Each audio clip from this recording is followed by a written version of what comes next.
বন্ধুত্ব জীবনের সবচেয়ে সুন্দর সম্পর্কগুলির মধ্যে একটি, কিন্তু কখনো কখনো এই বন্ধুত্বের মধ্যেই লুকিয়ে থাকে এমন কিছু অনুভূতি, এমন কিছু গল্প যা আমরা সহজে বুঝতে পারি না। আজ আমি শোনাতে চলেছি বিশিষ্ট সাহিত্যিক অচিন্ত্য কুমার সেনগুপ্তের লেখা একটি অসাধারণ গল্প, বন্ধু। এই গল্প শুধু বন্ধুত্বের নয়, এটি মানুষের মনের গভীরতার, অজানা অনুভূতির আর কিছু না বলা সত্যের গল্প। আর যদি গল্পটা আপনাদের ভালো লাগে তাহলে সাবস্ক্রাইব করে পাশে থাকবেন, কারণ এই চ্যানেলটা গল্প প্রেমিকদের জন্যই, অর্থাৎ আপনাদের জন্যই বানানো। তাহলে দেরি না করে চলুন শুরু করা যাক।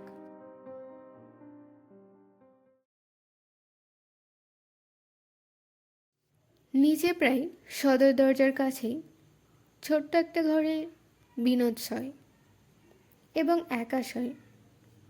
নিচে একদম ফাঁকা, তবু কিছুতেই বিনোদের ভয় নেই।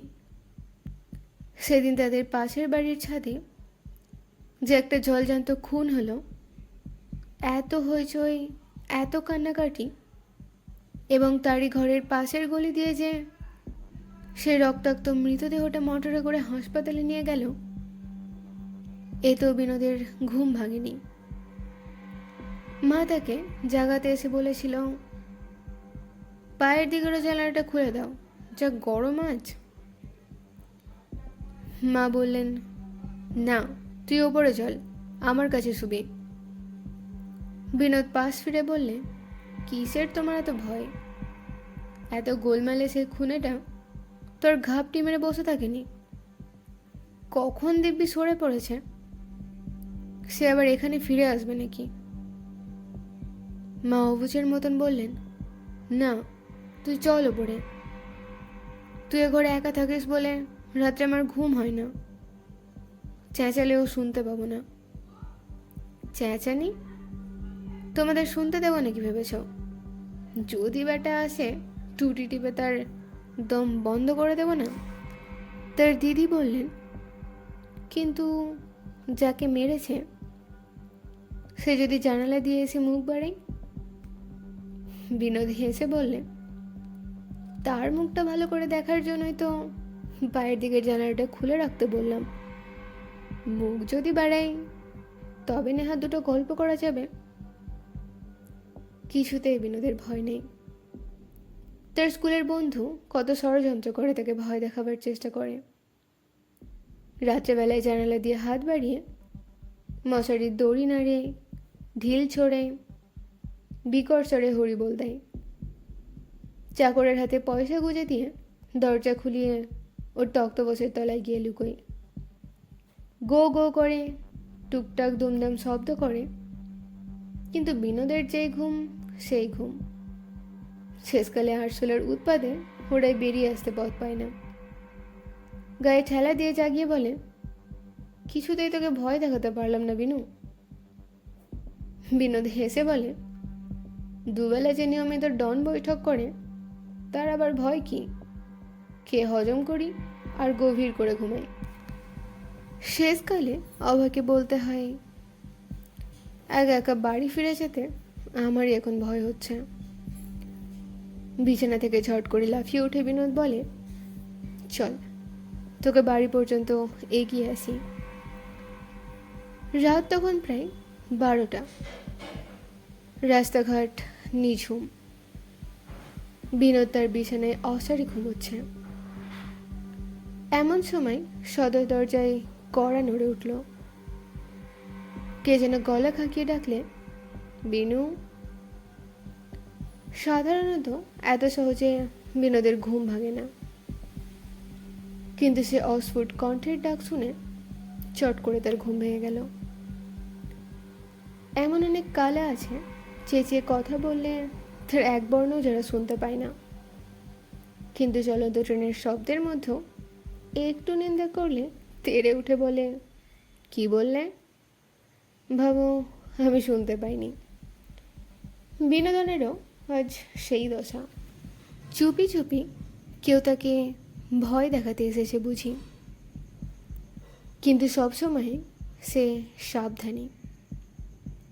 জোরে ডাকলে সে তেমনি ঘুমোয় বটে, কিন্তু আস্তে ডাকলে জেগে উঠতে জানে।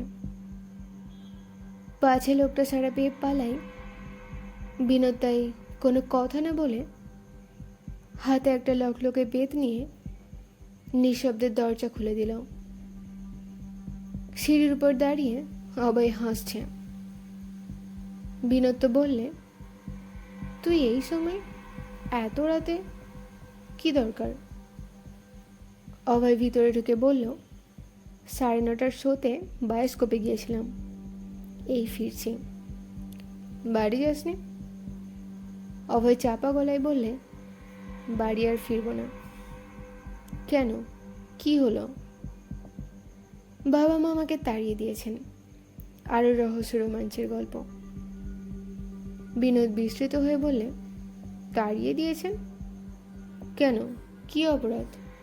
অপরাধ আবার কি? ও বাড়িতে আমার আর পোষাবে না। তারপর ঘরের চৌকাঠের দিকে পা বাড়িয়ে বললে, চল ভিতরে বলছি। ঘরের এক কোণে ক্যানভাসের একটা ইঞ্চি চেয়ার, তার উপর বসে অভয় বললে, তোর এখানে আজ আমি শোবো, দিবি তো শুতে?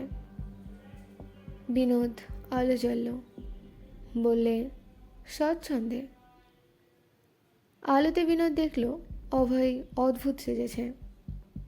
গায়ে গরদের পাঞ্জাবির উপরে দামি শাল, পরনে সিল্কের ধুতি, পায়ে জরির জুতো, হাতের কবজিতে সোনার রিস্ট ওয়াচ। সারা গায়ে এসেন্সের গন্ধ ভুর ভুর করছে।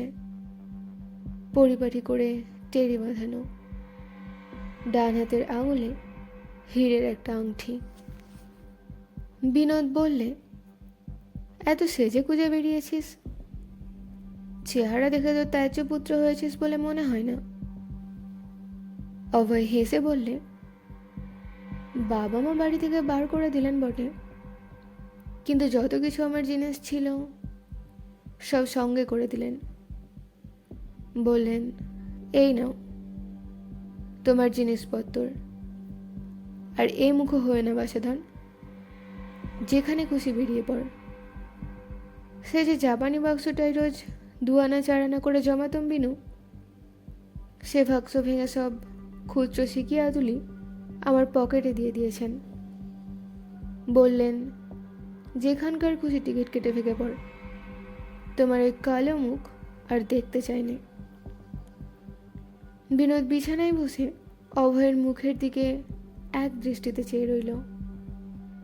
পরে বললে, কিন্তু কি তুই করেছিস শুনি? বলছি। অভয় হাত বাড়িয়ে বললে, তোর ম্যাপের বইটা দে তো। কি করবি? একটা জায়গা খুঁজে বের করব, খুব দূরে, যেখানে মানুষ সহজে যেতে চায় না। ধর গ্রিনল্যান্ড, বছরে 6টা মাস সেখানে রাত, কঠিন বরফের দেশ। পড়িসনি ভূগোলে? বিনোদ হেসে উঠল, বললে, কিন্তু পকেটে মাত্র তো কয়েকটা টাকার খুচরো দেখতে পাচ্ছি, ওই নিয়ে তুই গ্রিনল্যান্ডে যাবি? টেবিলের উপর রাটলাসটা পড়েছিল, সেটা হাত বাড়িয়ে তুলে নিয়ে অভয় পাতা উল্টাতে লাগলো। বললে, এমন জায়গায় যাব যেখানে যেতে ভাড়া লাগে না। বিনোদ হেসে বললে, আপাতত দেখছি সে তো আমার শোবার ঘর। তুই পাগলামি করিস না অভয়, চল তোকে বাড়ি রেখে আসি। বাবা বকে থাকেন, এখন নিশ্চয় ব্যস্ত হয়ে তোকে খুঁজে বেড়াচ্ছেন। অভয় বললে, খুঁজুনকে, কিন্তু একবার যখন বেরিয়েছি আর আমি ফিরছি না। জাহাজে করে আমি স্পেনে যাব, সেখান থেকে কলম্বাসের মতো নতুন মহাদেশ আবিষ্কার করতে বেরোবো।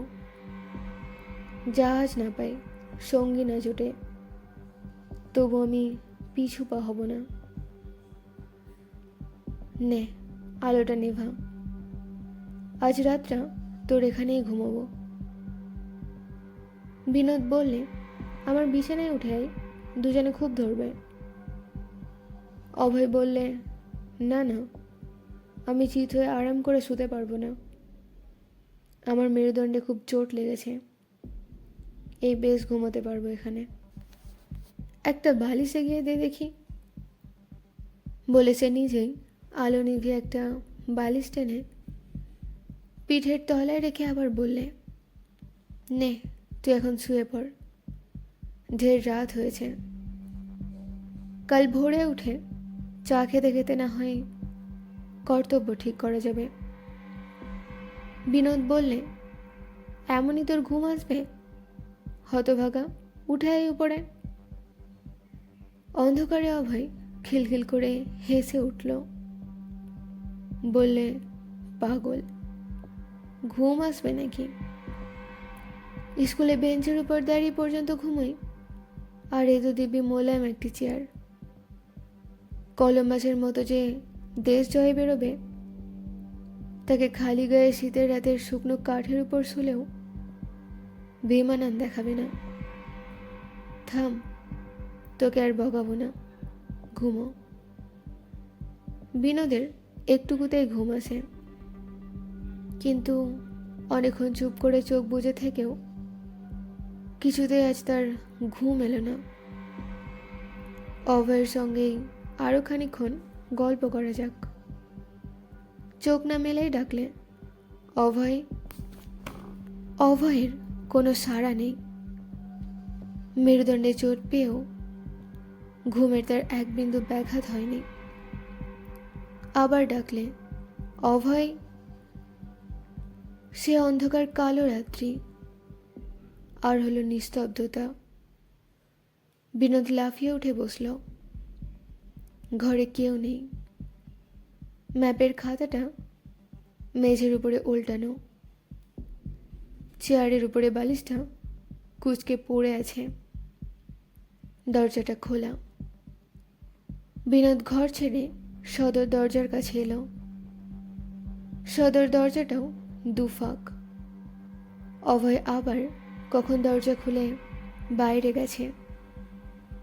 দুষ্টু ছেলে, তাকে ভয় দেখাবার নতুন ফন্দি করছে বুঝি। কিন্তু বিনোদ দমবার পাত্র নয়। গরম কোটটা গায়ে দিয়ে রাস্তায় নামল। কোথাও একটা জনপ্রাণী নেই। নিজের দ্রুত সশব্দ নিঃশ্বাস ছাড়া একটা সামান্য শব্দ সে কোথাও শুনতে পাচ্ছে না। আরো রহস্য রোমাঞ্চের গল্প। আবার সে ডাকল, অভয়। মুহূর্ত মধ্যে তার খুব কাছে খিলখিল করে কেচড়ে হেসে উঠল, এবং সেই খণ্ড খণ্ড হাসির ঢেউ নিমিয়ে চোখের সামনে ভেসে উঠল অভয়। বিনোদ বললে, কোথায় গেছিলি? বাহ, এইখানে তোর পাশেই তো দাঁড়িয়েছিলাম। ঘরের মধ্যে ভীষণ গরম। অত গরমে কখনো ঘুম আসে? গরম কি রে পাগলা, এই কনকনে শীতের রাতে তোর গরম লাগছে? অভয় হেসে বললে, গরম বলে গরম? চারিদিকে দাউ দাউ করে আগুন জ্বলে উঠছে, টিকতে পারছি না। চল রাস্তায় একটু হাঁটি। বিনোদ ভাবলে, মন্দ নয়। বেড়াতে বেড়াতে গল্পের ফাঁকে অভয়কে তাদের বাড়ির দরজার কাছে নিয়ে গিয়ে পূর্ণবাবুকে ডেকে তারই ছেলেকে তার হাতে ধরিয়ে দেবে। বিনোদ বললে, চল, কিন্তু সদর দরজাটা যে খোলা থাকবে। দাঁড়া, ভৌজুয়াকে বলে বন্ধ করে দিতে। থাকবে, ডাকতে গেলে আবার মা টের পাবে। ভেজিয়েই আসি দরজাটা, খানিক বাদেই তো ফিরে আসছি, কি বল? অভয় বললে, তোর ভাব নাকি? তোকে তোর বাবা মা তাড়িয়ে দেয়নি, আমার জন্য হয় দরজা বন্ধ হয়ে গেছে। দুই বন্ধু বড় রাস্তায় এসে পড়ল। কারোর মুখে কোনো কথা নেই। বিনোদ ভয় পেয়ে বললে, এবার ফের? অভয় হেসে বললে, কোথায়? এই তো বেশ যাচ্ছি। খানিক দূরে কয়েকজন লোক এদিকে এগিয়ে আসছে দেখা গেল। একজনকে বিনোদের মনে হলো খানিকটা যেন পূর্ণবাবুর মতো দেখতে। লোকজন নিয়ে ছেলের খোঁজে বেরিয়েছেন নিশ্চয়ই। অভয়কে এবার স্বচ্ছন্দে ধরিয়ে দেওয়া যাবে। গায়ের জোরে বিনোদের সঙ্গে সে কখনোই হেঁটে উঠবে না। লোকগুলো না থেমে সামনে তাদের দিকে এগিয়ে আসছে দেখে বিনোদ ভরসা পেল। অভয়কে বুঝতে না দিয়ে বললে, হ্যাঁ, আরও একটু বেড়াই আয়। অভয় বললে, কিন্তু সে পকেট হাতড়ে কতগুলি পয়সা বার করলে। বললে, গুনে নে শিগগির। বাবা, মেজদা, নকাকা, রামখুড়ো সব এসে বললেন যে দেরি নয়, শিগগির তুলে নে, পয়সাগুলো আহামক। বলে পয়সা ভরা হাত মেলে অভয় কাঁপতে লাগলো। এক্ষুনি সে যেন ঊর্ধ্বশ্বাসে ছুটে পালাবে। বিনোদ এরই জন্য আগে থেকে প্রস্তুত ছিল। গায়ের জোরে, তার সঙ্গে তাদের স্কুলের ছাত্র দূরের কথা, মাস্টারমশাই পেরে ওঠেন না। সে তাড়াতাড়ি অভয়কে দুই শক্ত হাতে জাপটে ধরে বললে, কিন্তু কোথায় তুই যাবি? তোকে ধরিয়ে দেব না আমি? কিন্তু কোথায় অভয়? বিনোদ দুই হাত দিয়ে নিজের বুকটা জোরে চেপে ধরে নিজের সঙ্গে অকারণ ধস্তাধস্তি করছে। অভয় কোথাও নেই। কখন টুপ করে সরে পড়েছে, নিশ্চয়ই পাশের গলি দিয়ে। এখনো ছুটলে তাকে ধরা যায়। দেখতে দেখতে পূর্ণবাবু দলবল নিয়ে কাছে এসে পড়লেন। বিনোদ তখন ফুটপাতে দাঁড়িয়ে ঠক ঠক করে কাঁপছে। পূর্ণবাবুকে দেখে তার বুকে বল এলো। সে এগিয়ে গিয়ে বললে, আপনারা অভয়কে খুঁজতে বেরিয়েছেন তো? পূর্ণবাবু তার দিকে ফ্যাল ফ্যাল করে তাকিয়ে রইলেন। বিনোদ বললে, সে গলি দিয়ে পালিয়েছে, আসুন আমার সঙ্গে। খুব জোরে ছুটলে এখনও তাকে ধরতে পারবেন। আমি তাকে জাপটে ধরেও রাখতে পারলুম না। খুব জুজুৎসুর প্যাঁচ শিখেছে। যাই হোক, আপনারা কেউ ওদিক দিয়ে ঘুরেছেন, আমি এদিকে যাচ্ছি। ওইখানে কোথাও লুকিয়ে আছে নিশ্চয়ই। পূর্ণবাবু হঠাৎ তাকে বুকে জড়িয়ে শিশুর মতো ফেউ ফেউ করে কেঁদে উঠলেন। বললেন, কই আমার অভয়? ওই দেখো। বলে চারজনের কাঁধে উত্তোলিত একটা খাটিয়ার পানে ইঙ্গিত করলেন। বিনোদ কিছু বুঝতে পারল না। খাটিয়ার উপরে লম্বালম্বি কি একটা জিনিস আগাগোড়া ঢাকা। কে একজন বললে, আজ বিকেলে মোটর চাপা পড়ে সে মারা গেছে। বিনোদ সমস্তকে একটা ঝাঁকুনি দিয়ে বললে, মিথ্যে কথা। সে এতক্ষণ আমার সঙ্গে বসে গল্প করলে। দুজনে বেড়াতে বেরোলাম, কেন আমায় মিছিমিছি ভয় দেখাচ্ছেন? সে বললে, আপনারা তাকে তাড়িয়ে দিয়েছেন, সে স্পেনে যাচ্ছে, সেখান থেকে জাহাজে করে আমেরিকায়। কত কথা বললে, আমাকে পয়সা দিতে চাইলে।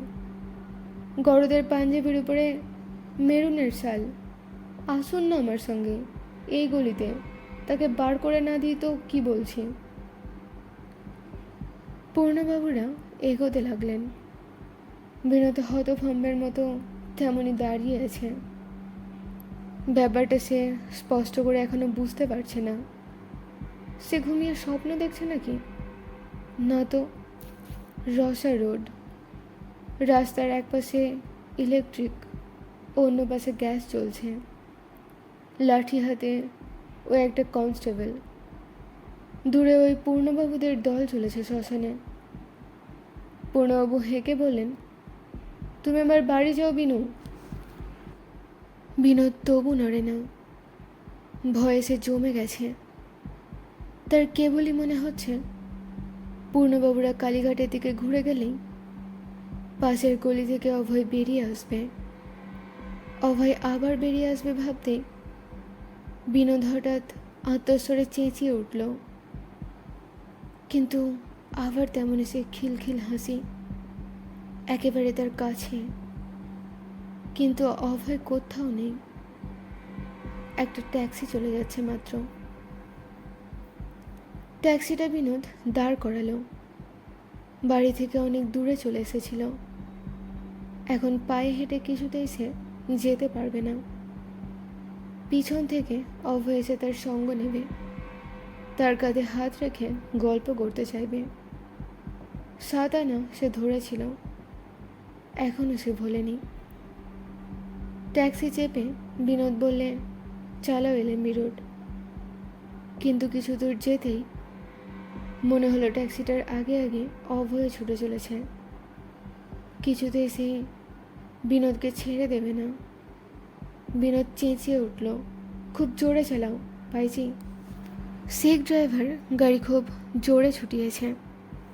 অভয় ট্যাক্সির সঙ্গে সামনে চলতে পারছে না।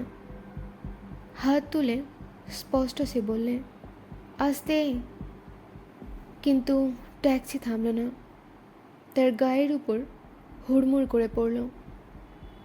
বেচারা অভয় দলা পাকিয়ে চাকার তলায় চেপটে গেল। বিনোদ চোখ বন্ধ করে কর্কশ গলায় চিৎকার করে উঠল, গেল গেল, বাঁধো সিকড়ির বলছি। ড্রাইভার কিছু বুঝতে না পেরে গাড়ি থামিয়ে বললেন, ক্যা হুয়া? বিনোদ ঝুঁকে পড়ে গাড়ির তলাটা দেখতে লাগলো। কিন্তু আশ্চর্য, কোথাও এক বিন্দু রক্ত নেই। অভয় তাড়াতাড়ি উঠে এসে খিলখিল করে হেসে গায়ের ধুলো ঝাড়তে ঝাড়তে বললে, ভয় নেই, আমার কিচ্ছু হয়নি। খালি এই মেরুদণ্ডটাই সামান্য একটু চোট লেগেছে। খুব হাওয়া খেতে বেরিয়েছিলি, যা হোক। আচ্ছা, গুড নাইট। আর তাকে দেখা গেল না।